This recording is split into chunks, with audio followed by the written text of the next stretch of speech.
For years now, Donald Trump has been developing a pretty cozy friendship with Gianni Infantino. He is the president of FIFA, and that's football's governing world body. And the two of them have got pretty matey ever since in 2018, America won the bid to co-host the 2026 World Cup. Now, at the time, Donald Trump was very happy about that, but thought he would not be in office to see it happen. Well, of course, as it transpired, he lost the election in 2020, came back in 2024, and he will be sitting pretty in the White House as America co-hosts this World Cup next summer. Yet, this is Donald Trump, so it's always got political. There are questions about whether FIFA's losing its political neutrality, whether Donald Trump is trying to use this to his advantage. Basically, can he magify the World Cup? That's what we're asking today. Welcome to Americast. Americast from BBC News. Hello, it's Sarah here in the BBC's Washington Bureau. And it's Anthony, right next to Sarah here in Washington, D.C. And we're going to be talking all about the World Cup, aren't we, Anthony, today? Luckily, we've got somebody who knows a lot more about it than Anthony or I, which is Henry Bushell, the senior soccer writer at The Athletic, whom we've been talking to about the Trumpification of the World Cup, which really starts on Friday, I guess. It starts on Friday. Today is Thursday, so people are just starting to arrive to town for the big event tomorrow at the Kennedy Center here in Washington, D.C., where we will know the countries, how they are allotted to the various pools, and so have some idea of what their chances are to win the tournament. But this is a politics podcast, so we're going to be talking about the political angle of this, because I think there really is a political angle to this event. One is here in Washington, D.C., and two, Donald Trump is front and center through all of it. Yeah, and at the draw on Friday, as you say, at the Kennedy Center, very prestigious Washington location, who I think have given FIFA a cut price deal on it. But then, of course, isn't Donald Trump the chairman of the Kennedy Center now? So he could probably make those decisions. And he will be lapping it up, won't he? I think he will be. He loves the spotlight. Obviously, this is the global stage, so this is an opportunity for him to really call attention to himself, call attention to the Kennedy Center, which, as you mentioned, Trump and his associates have taken control of pretty dramatically over the course of the past 10 months or so, and then to be able to kick ahead to what I think he thinks will be a big international spectacle for the World Cup in summer. And apparently the Village People are going to be there as well. Last seen at the inauguration, weren't they? Donald Trump's favorite 80s band playing the MAGA anthem, YMCA. YMCA, yeah. They're pulling out all the stops. No Lee Greenwood, I haven't seen yet, the God Bless the USA song, but I'm holding out hope that he makes an appearance too. And there are actually going to be other world leaders there. The United States isn't the sole host of this World Cup. Canada and Mexico are as well. So Canadian Prime Minister Mark Carney will be there. Mexico President Claudia Sheinbaum will be there. But clearly they are taking a back seat to the Donald Trump spectacle. And FIFA have invented this new thing, a FIFA Peace Prize that's going to be awarded as well. So do you think it will be the Canadian or the Mexican leaders that get it? That would be a shock. I actually would love to be in the room and see the expression on Donald Trump's face if they gave it to Mark Carney. But no, I think it's fairly transparent what they're doing here. There was a lot of angst and anger in the White House, and particularly from Donald Trump when Donald Trump did not win the Nobel Peace Prize just a number of weeks ago. They sharply criticized the Nobel Committee for being too politicized, and then all of a sudden the FIFA organization and its head Infante decided to come up with this FIFA Peace Prize, and they haven't announced who the winner is going to be. But I think we all have a pretty sneaking suspicion that the person celebrated for being such a peacemaker is also going to be the person who is standing there on stage presiding over all of this. And of course, when the US originally secured its place as being a co-host along with Mexico and Canada of this year's World Cup, that was when Donald Trump was in his first term. And it was quite a prize in itself to get to be the host. There was a seminal moment in 2018 when the FIFA president made his first trip to the White House, and Gianni Infantino presented the US president with a Trump 26 FIFA football shirt, and then he had one final gift. One more thing that could be useful for you. In soccer we have referees, right? And they have cards. Ooh. Yellow cards and red cards. Yeah. Yellow card is a warning, Right? and when you want to kick out someone, you show them that. Like this. That's true, right? That's very good. So this could be useful, I don't know. Yeah, I huh? like that. That's for you. I like that. So a red card warning for the gathered media there. Donald Trump, a little more lighthearted dig at the media compared to some of the stuff we've heard recently. But they did show the kind of warm relationship between Gianni Infantino and Trump, a relationship that has been built on since then. If you remember back in 2020 at Davos at a dinner of CEOs there, this was right after Donald Trump had been impeached for the first time. Infantino took the stage and lavished the embattled president with praise. President Trump is definitely a sportsman. I am lucky enough in my life to come across some of the most talented athletes in soccer, and President Trump is made of the same sort of fiber. He's a competitor, he wants to compete, he wants to win, he wants to show who is the best. He says actually what many think, but more importantly, he does than what he says. For the last few years, I think Gianni Infantino has been conducting a masterclass in how to court Donald Trump. So that kind of praise, and also back in 2020 when people were not flattering Donald Trump all the time, will have endeared him to him. But more recently, he keeps bringing golden gifts to the Oval Office. And we know there's nothing Donald Trump likes more than a little bit more glitter around the office. And so he now has a replica of the FIFA World Cup that will be presented later this summer. And he's got a huge replica of the FIFA Club World Cup that he handed over last year. He's got his own copy of it in there, and we know how much he loves just gilding the Oval Office more and more and more. And there's nothing quite like a golden gift to get him on side, is there? Right, and the jersey, and I think a soccer ball. I think I've seen tossed around.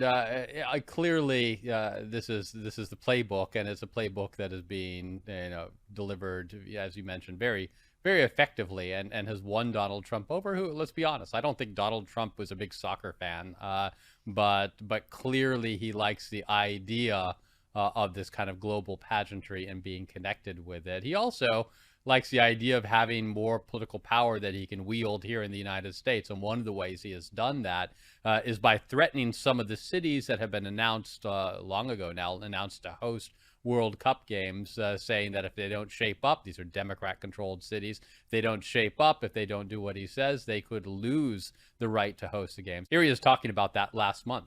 If we think there's going to be a sign of any trouble, I would ask Gianni to move that to a different city. We have a lot of cities that would love to have it number one, and we'll do it very safely. So if we think there's a problem in Seattle where you have a very, very liberal/communist mayor, I would say, it's certainly beyond just liberal. I watched her over the weekend. Wow, that's another beauty we got there. But if we think there's going to be a problem, Johnny, can I say we will move? I don't think you're going to have this problem, but we're going to move the event to someplace where it's going to be appreciated and safe. Yeah, well, I think safety and security is the #1 priority. He can't really move the venues at this short notice, I wouldn't imagine. There's so much infrastructure built up. The venues have been specifically chosen for their hotel capacity, for the size of the city, for their public transit, for the quality of their stadiums. So it would be pretty dramatic. And correct me if I'm wrong, but tomorrow in the drawing, we'll find out where some of these teams are playing as well. So I think people are going to start snapping up tickets for the cities that their teams will end up in. Yeah, they'll start booking airfares and hotel rooms and all sorts of things. If you were to suddenly tell them, it's not happening in Philadelphia, actually, after all, it's going to be in Denver instead. there would be, yes. You can't just hop in a car and drive to Denver. Yeah, Exactly. America's a very big country. And there are two countries. It's not just the U.S., it's Canada and Mexico as well. There is the potential, though, isn't there, for some politics around immigration with this, because the administration has not ruled out the idea of immigration raids at games. And you could imagine, for instance, a huge expat community turning up to watch a South American country playing, and who knows what might happen if ICE think, oh, well, this is an opportunity to find some undocumented migrants. Yeah, Haiti has made the World Cup. I assume they will be playing in the United States. I guess they could play in Mexico or Canada and avoid a little bit of this. But there's a good chance they could end up in the United States. And Donald Trump has in the past targeted Haitian immigrants. ICE has focused on these communities that are living here in the United States, and it could be a kind of a rallying point for those immigrant communities, and then you could see some sort of a crackdown if they really want to do this. I'll be curious to see how much of that there is, because I don't think Donald Trump would want something to mar this big event, but it is a concern. And even if it doesn't materialize, if you're coming here from another country or you're a member of an immigrant community here in the United States, I mean, how comfortable would you feel associating with these games, showing up with like-minded compatriots in places where you're all together? Because that has in the past been where ICE and immigration enforcement has been targeting people. Yeah, and of course that's why Bad Bunny won't play any concerts in the United States, because he says he's worried that that ICE would turn up and try and conduct raids amongst his fans if he was performing here. There's another issue as well, isn't there, that's come up because after the shooting last week of a National Guard soldier here in Washington near the White House, one of the ways the administration has responded is by saying they're going to pretty much pause all visas from 19 particular countries, 2 of which have qualified for the World Cup, Haiti, as you mentioned, and Iran. And we don't know, do we, like what that's going to mean for any of their fans turning up, or potentially the team or anybody associated with that. Yeah, these are the kind of political concerns that are injecting into what should be otherwise a sport celebration. So I think they're going to have to find a way of working through that. I think they'll probably find a way of getting the teams here. But yeah, if you're a fan from Iran, one, would you want to come here given the climate, the political climate? But 2, could you even pull it off? And how easy would it be to travel between, say, Mexico and the U.S. if you have games there, or Canada and the U.S. if your game's there, and then you make the knockout round and are playing somewhere else? I mean, it's the logistics of a kind of a multinational tournament, but a multinational tournament where one of the countries has very clear political axe to grind against some of the participating nations. I think that is going to be something that we have to watch, and something that could blow up in everyone's face. Yeah. But as you said earlier, and I'm sure you're right, Trump ultimately wants this to be a success. And we've seen him before, haven't we, turning up at huge sporting events, very visibly there. It's a way of sort of, I think, enmeshing himself into the nation's culture as well as its politics, being seen to participate in these things. And I'm sure he'll be front and center at some of the World Cup games as well. Do you think he'll expect to be able to hand over the trophy to the winners? I'm sure he would love to do that. I wouldn't be surprised if he was there in the middle of the pitch, as you say, at the end of the championship game, handing out the trophy.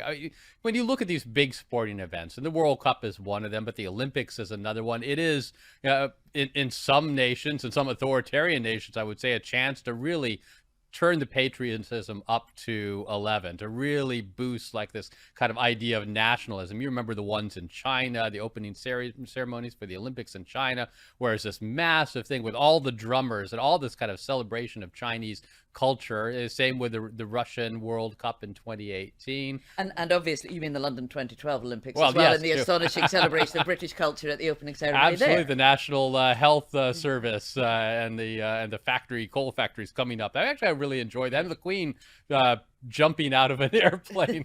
These are all celebrations of British culture. But it is a chance for what a generous view would be, good-spirited patriotism. A more cynical view would be kind of jingoistic celebration of a country's nationalism and culture. Well, Anthony, that leads us very neatly into introducing our guest, whom you and I spoke to yesterday, in fact, the senior soccer writer at The Athletic, Henry Bushnell.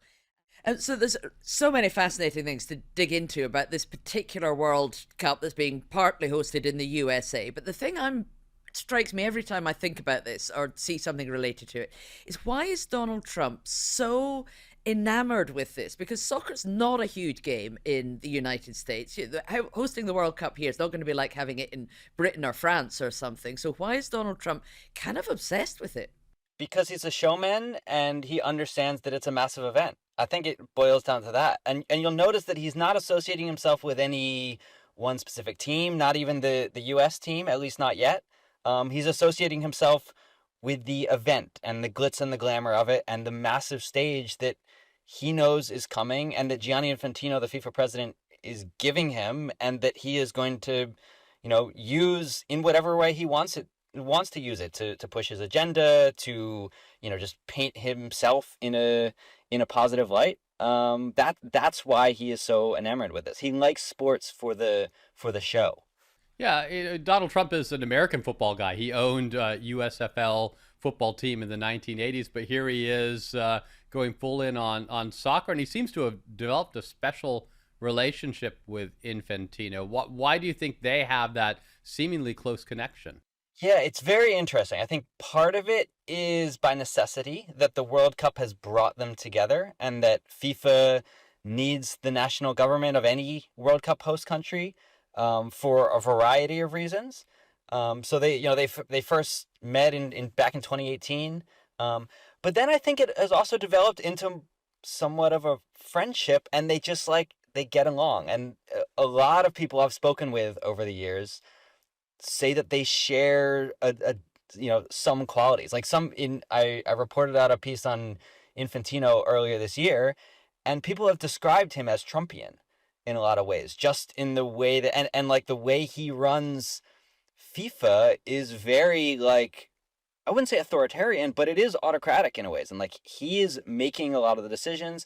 Everything filters up to him. And he is a very good politician. And he gets things done. Because that relationship seems to go beyond just discussing what might happen with the World Cup and the visits that we've seen from Infantino making to Donald Trump in the Oval Office. It pops up all over the world at international conventions. He was even in Egypt when the Gaza peace deal was being signed and being photographed alongside all the other world leaders there. I mean, is he involved in world politics as well as football? It sure seems like he wants to be, despite his repeated assurances that football and politics should be separate.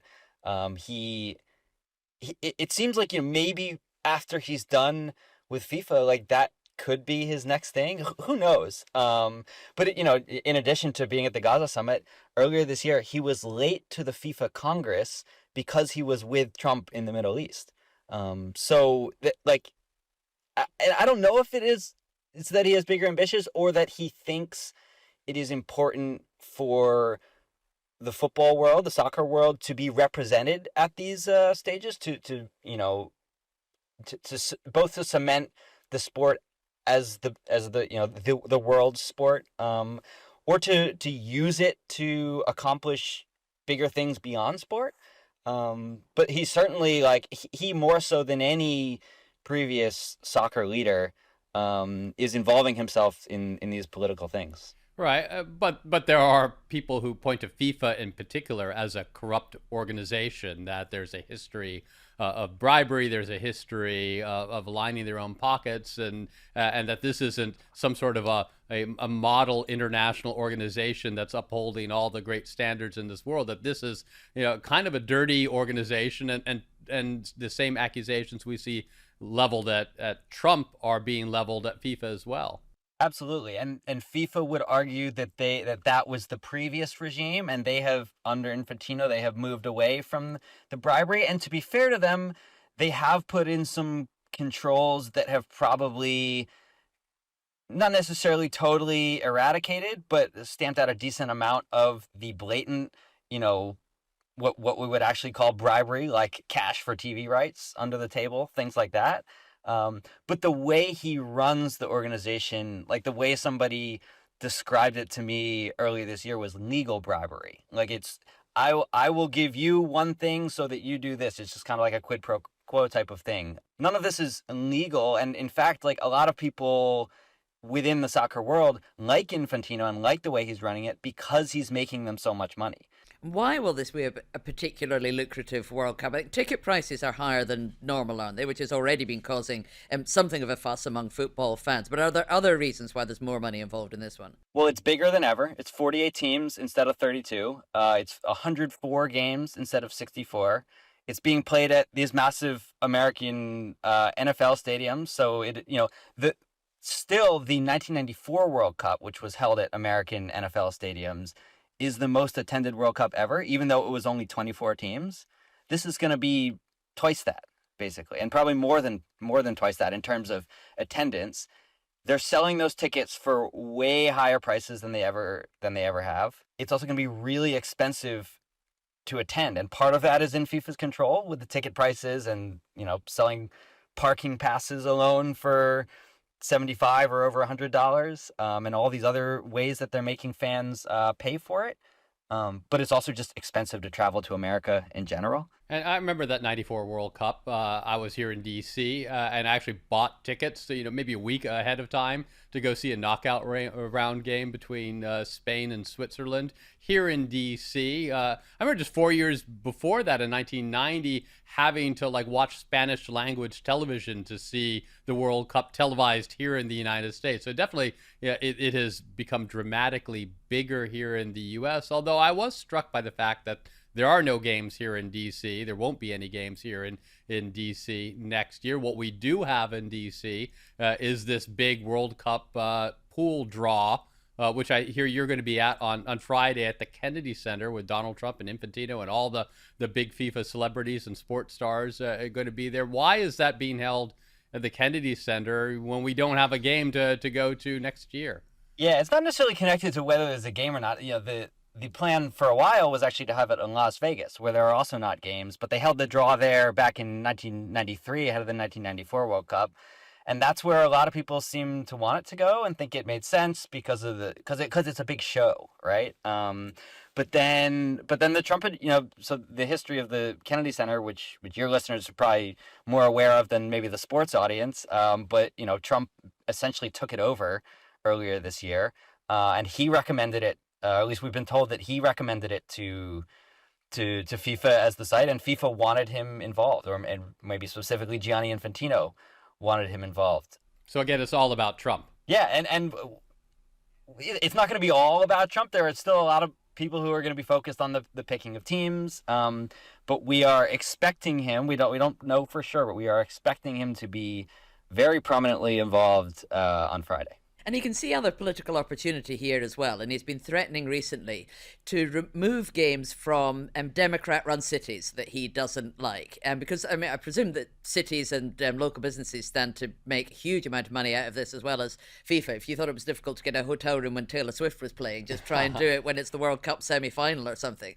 But can Donald Trump actually do that? Can he decide that these games shouldn't be played in cities where he doesn't get on with the mayor or the governor? No, it's not up to him. That said, he does plenty of things that he and his administration do plenty of things that technically they aren't allowed to do. But that said, there's no chance at this point that you could pick a new city to take games to. There's an outside chance that if, let's say, some city actually isn't safe, that you could take the 6 or 7 games that are in that city and spread them around to some of the other cities that are already planning to host games. But still, it's very late in the game for that. So much planning goes into this.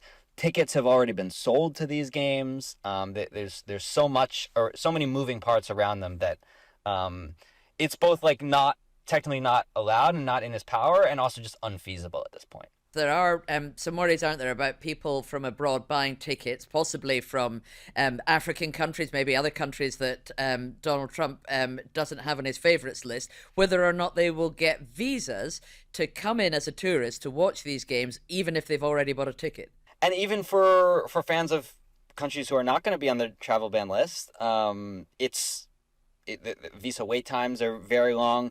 FIFA and the U.S. government have announced a special, they call it FIFA Pass, which is going to guarantee that ticket holders get expedited visa interviews, but it doesn't mean they get approved for the visa. It just means they are going to be able to get an interview in time and kind of cut the line.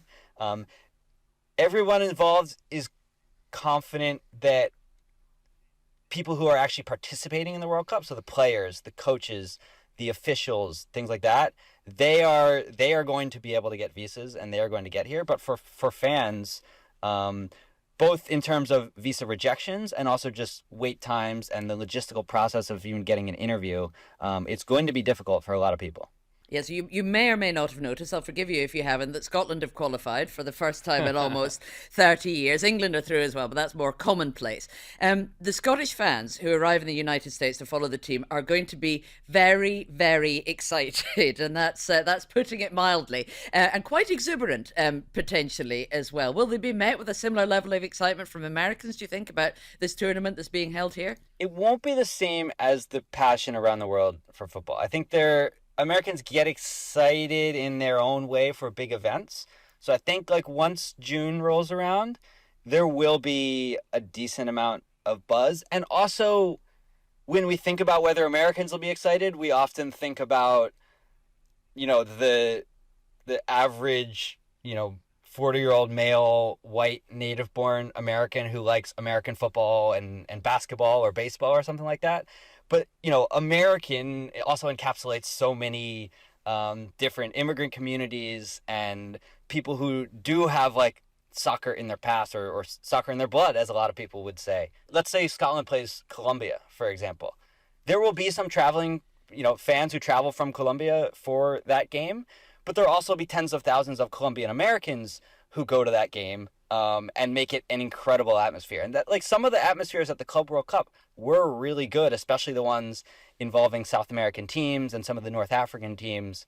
So I think there will be some atmospheres that, in part because the tickets are so expensive, are kind of stale and just like rich people who are going for the show. But there will also be a lot of good atmospheres, I think. And one thing Americans like, as you know, are winners, and the U.S. does have a team that is competing in this. So give it to me straight. What are the U.S. chances in this? I mean, they've been playing a little better of late. Are they going to be able to make a run? Yeah, I was gonna say the chances are better than we thought they were a few months ago. They're on a bit of a good run right now. I think they should definitely make it out of their group. I think a reasonable expectation would be to win one knockout game. That would be the round of 32, and then, if they get to the quarterfinal, I think that's probably exceeding expectations at this point. A while ago, we thought this team was kind of on the up, and we would have said, quarterfinal is the baseline, and we want to get to a semifinal. I'm not sure that's what people see as the ceiling right now, but you never know. Like, somebody asked the question on one of our internal calls earlier in the week, like, can the U.S. win the World Cup? And the answer is, like, anybody can win the World Cup. So there's a chance. They will have a chance to make a run. Whether they do, we'll have to see. Yeah, and it doesn't sound like there's that much chance then of them meeting Scotland. But if there is, we'll do a special Americast, Anthony. I think you and I together for that one. But in the meantime, Henry, thank you so much for joining us. It's been really, really fascinating. You've supplied a level of political and sporting knowledge that we couldn't have done without. Appreciate it, guys. This was fun. Take care. Bye-bye.